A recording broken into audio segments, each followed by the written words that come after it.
1995 की ये कहानी है। एक 12 साल की लड़की का विवाह करवा दिया जाता है झारखंड में ही, और वो लड़की बहुत सुंदर थी। वो कहते हैं अपने कहानी में कि उनकी सुंदरता उनके लिए एक अभिशाप बन गया। बहुत सुंदर होने के कारण लोग उनको देखने लगे। वो गांव में सबसे ज्यादा सुंदर थी, तो लोग उन पर नजर डालने लगे। उनके जो जेठ थे और जो उनके गोतियां थे उन पर गलत निगाहों से देखने लगे। एक दिन हुआ क्या कि वो तालाब में नहाने चली गई।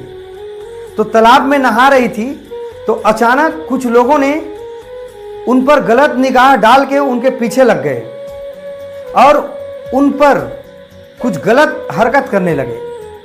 तो वो अपनी जान बचा करके चिल्लाते हुए वहां से भाग गई। तो वो जो गोतियों थे, जो उनके जेठ थे, उनके जो बच्चे थे, वो उस जो 12 साल की शादी होकर के गई थी उनके पास खाने के लिए मांगते थी कि चाची हमको खाने के लिए कुछ दे दे। तो खाने के लिए कुछ दे देते थे। तो हुआ क्या, एक बार अचानक उन लोग का तबीयत खराब हो गया। तो जो उनके जेठ थे और जो उनके अगल बगल वाले पड़ोसी थे, उन लोगों ने कहा कि इन्हीं के कारण से, यही कुछ खाने पीने के लिए देती है, उन्हीं के कारण से ये बच्चे लोग का तबीयत खराब हो गया। तो 3 सितंबर को बैठक हुआ गांव में और बोले कि इस महिला ने ऐसा क्या कर दिया जिसके कारण ये बच्चे लोग का तबीयत खराब हो गया। तो उन पर 500 रुपया का जुर्माना लगा। वो महिला किसी तरह से 500 रुपया जुटा करके दे देते हैं। उन्होंने सोचा कि अब परेशानी मेरा टल गया। परेशानी नहीं टला। हुआ क्या, वो 40 दिन तक वो बच्चे लोग का तबीयत खराब रहा। सारा इल्जाम उस महिला पर फिर लग गए। तो लोगों ने बोला कि चलो हम उनके घर में चलते हैं, उन पर हम लोग मारपीट करेंगे, उनको गांव से निकाल देंगे।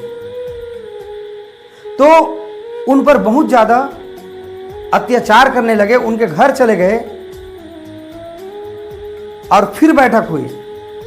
इसके बाद बैठक होने के बाद बोले कि 2 तांत्रिक बुलाया जाए।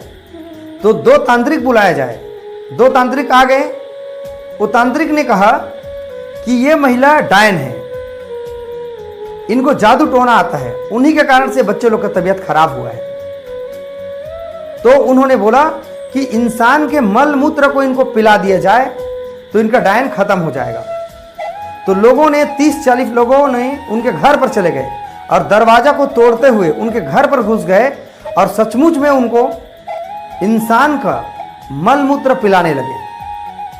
वो महिला किसी तरह से अपने आप को बचाती गई, तब भी उनके पूरे शरीर में मल मूत्र लग गए, उनके कपड़े फाड़ दिए गए और उनको मारपीट किया गया। और वो महिला अपने जान बचाते हुए अपने मायके की ओर चली जाती है। ये सारा कहानी सुनने के बाद उनकी माँ नवंबर 1995 में उनका देहांत हो गया। वो हताश हो गई कि ये मेरे बेटी पर क्या गुजर रही है।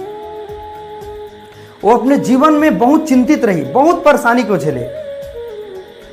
उनके भाई भी उनको रख नहीं पाए साथ में। तो वो 7-8 महीने तक एक पेड़ के नीचे में वो अपने जीवन को काटते रही। उसके बाद वो अपने कहानी को बताने के लिए पुलिस थाना की ओर गए। पुलिस थाना में कुछ अफसरों से मुलाकात हुई। कुछ अफसर जो थे वो एक ऐसे संस्थान में काम करते थे जो एनजीओ होते हैं।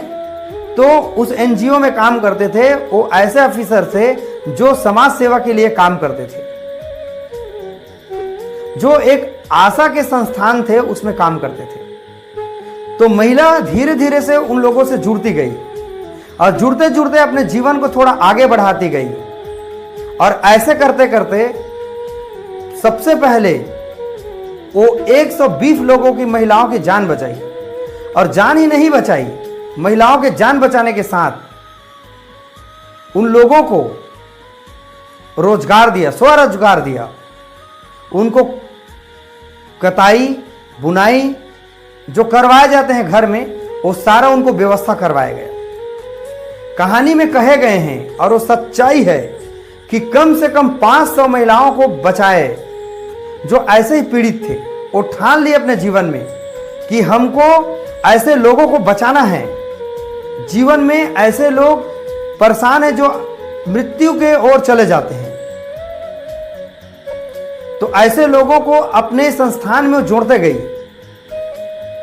ये कहानी मीडिया में चली गई, पूरे क्षेत्र में फैल गए, और फिर कुछ दिन बाद ये बात चली जाती है नेशनल ग्राफिकल चैनल में, न्यूज में एक बात छपने लगी, उनके कहानी को बताए गए।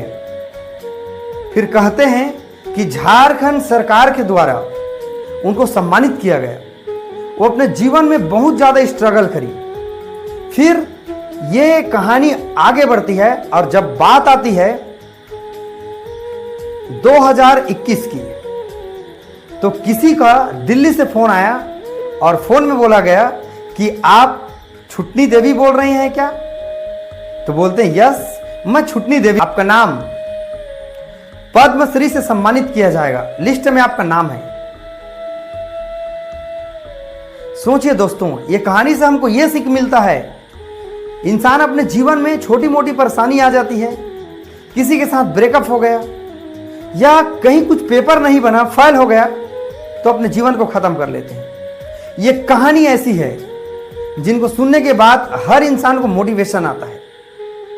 ये कहानी से हमको सीख ये मिलता है कि हम अपने जीवन में कितना स्ट्रगल कर सकते हैं, हम अपने जीवन में उन ऊंचाइयों को पा सकते हैं जो हमारे लिए रोल मॉडल है।